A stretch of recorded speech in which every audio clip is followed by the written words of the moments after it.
Greetings hobbyists, this is Artisans of All, and in this video we're having a look at how we can add a CAD-like workflow to cylinders in Blender. So I've done a few videos looking at snap measure and it's got some more updates that I haven't had a chance to cover yet. So we're going to spend some time having a look at that, but before we do I just want to mention one other thing that we've got in this add-on now. If I just come to snap measure and we have a look at its recent update, we now have a button that's called the Quick Measure Pi, and you can set that to whatever you want. I've used Shift and V because I'd previously set that to a shortcut that did a similar thing but had less options in snap measure. What this means now is I can just Shift and D, select both of those, and without even going into snap measure on the M panel, hit Shift and V, and I have all of these options. For example, I could find out how far it is from one origin to the other, or if I wanted to, I could Shift and V and do that only on one axis, for example in the X axis. Now this is obviously really handy because we can start telling distances between different objects and we can do it very, very fast, which is really nice. Right, let's delete that and get back onto some circles.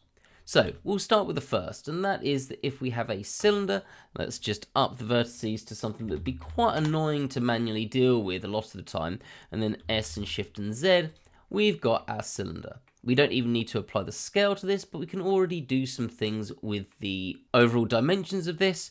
Now if I just hit N and come down to snap measure and just go into, let's say, vertex mode, or let's go face mode, I can, if we just drag this out, use the diameter of this, and if I click that, it will give me the exact measurement of the diameter of this object.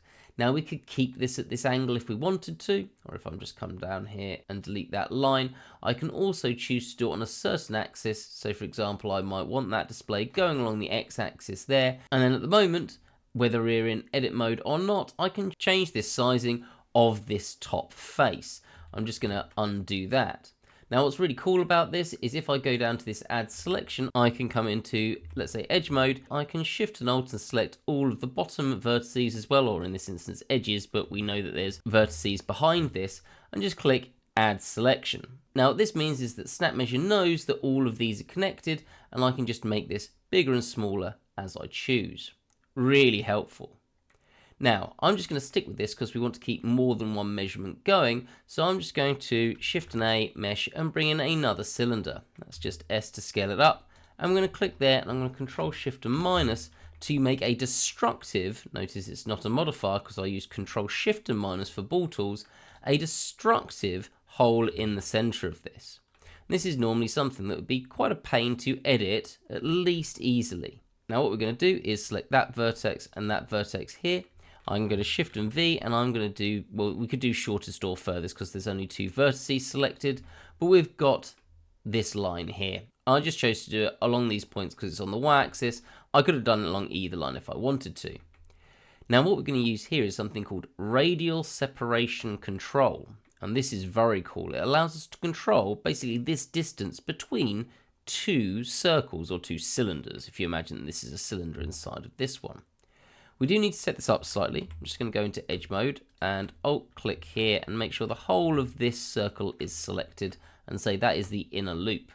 I'm going to do the same thing with the outer loop. So again, I've got all of it selected, outer loop. And at this point I can control this in the same way as I did before, but it would only be the top parts. So what I'm going to do is go into face mode, alt select there and say that's all of the inner loop. Alt select there and say that's all of the outer loop.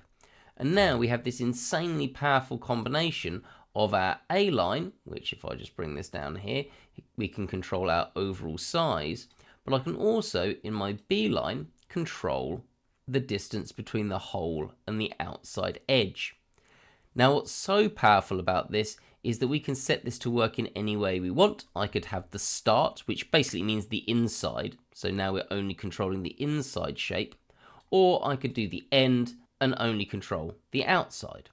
So what I'd probably do with this is keep the start, and at this point now I can control the outer size, but also then control the inner circle as well. Really, really powerful. I think this is absolutely awesome. Right, let's just delete that and just make sure I point out one more thing. This doesn't just work with holes, so if I just do exactly the same thing and then this time instead inset this one and E to extrude that up, we can do exactly the same thing with something like this. So if I just select one of those edges, again, I'm going to select one on an axis just so it's nice and neat. Shift and V, and then we'll do this time furthest, though again, it doesn't make a difference here. And we're going to set this up again, same way, radial separation control, 2, that is the inner loop. So we'll call that the inner.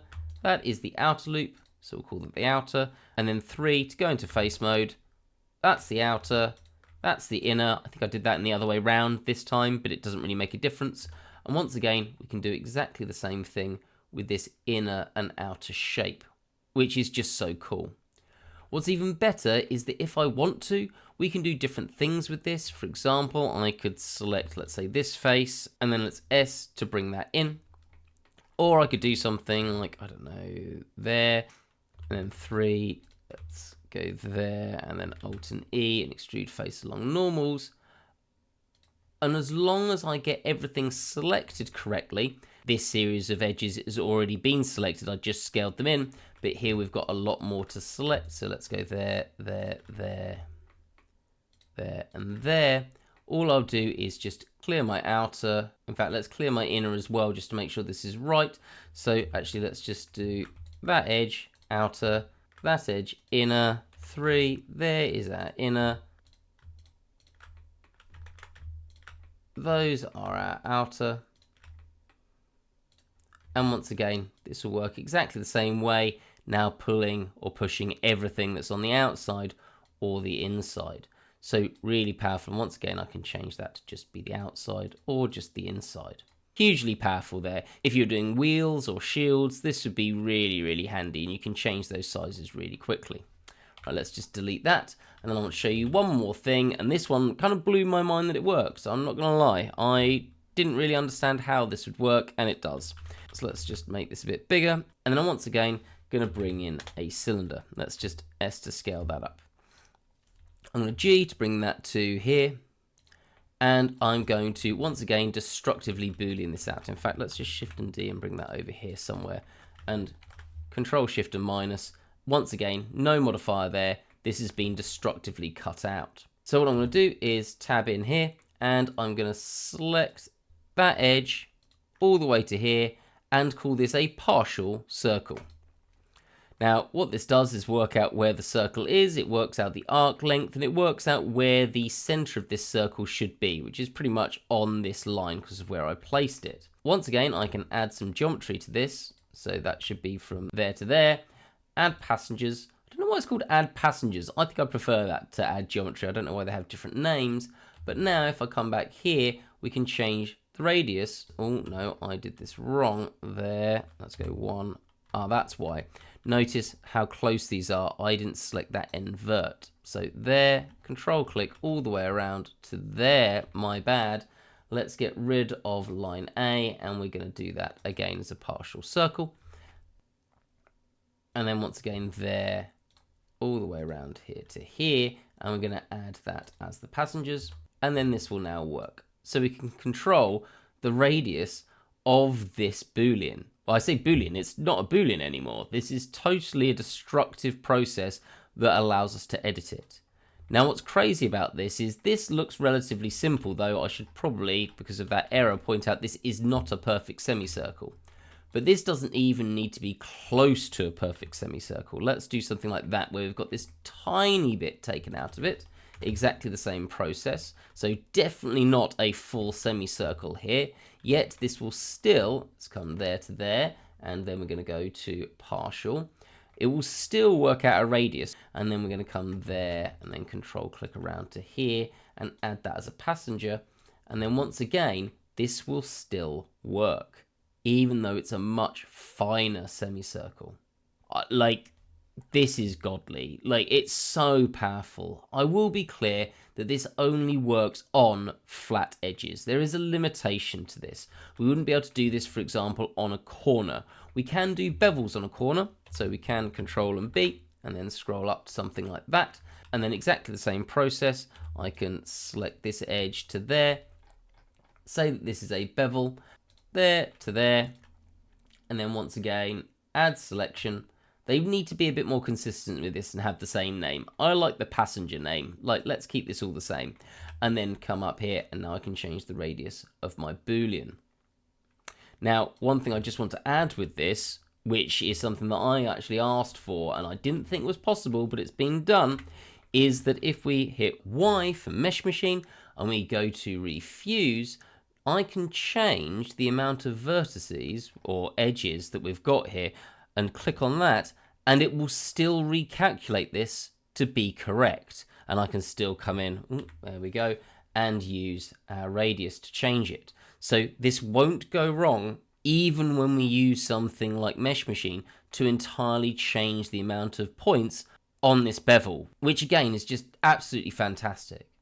So there we go, this is what we can now do to control circular objects in Blender in a way we just have never been able to before. And even if you're not interested in using this as a CAD tool, this ability to control what was formerly destructive geometry is insanely powerful. So that is Snap Measure, and I'm really looking forward to seeing what the Creator Flip is going to do next, because the amount of improvements and updates to this since I covered it when it was first launched is unbelievable. If you are interested in this, there's a link in the description. I'd be really appreciated if you use that, because it's an affiliate link which costs you no extra, but a little bit of money from your payment goes to help support the channel. If you aren't interested in this or have already purchased it at some point, a like would always be really appreciated, as would any form of comment, just to get those YouTube algorithms grinding along. Hope to see you in the next video, and have a great day.